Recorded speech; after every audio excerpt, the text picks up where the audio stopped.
Hallo, ik ben Rosalie. Hallo, ik ben Bente. Wij komen uit Maarsen. Ik doe de groeten aan iedereen.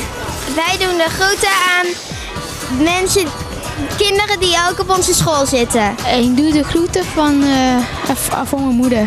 Ik ben Jens, ik kom uit Heilo en ik wil mijn opa en oma de groeten doen. Mijn oma zit nu in Bonaire. Wij de groeten aan Jeroen.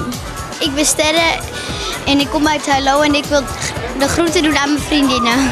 Ik doe de groeten aan Frans Bauer. Hallo, ik ben Karen en ik doe de groeten aan mijn opa en mijn oma en iedereen die in Nederland zit. Einde. Ik ben Siewert. Ik doe de groeten aan mijn moeder. We doen de groeten aan mijn moeder. Die is momenteel in Griekenland, maar ze staken daar. Doei!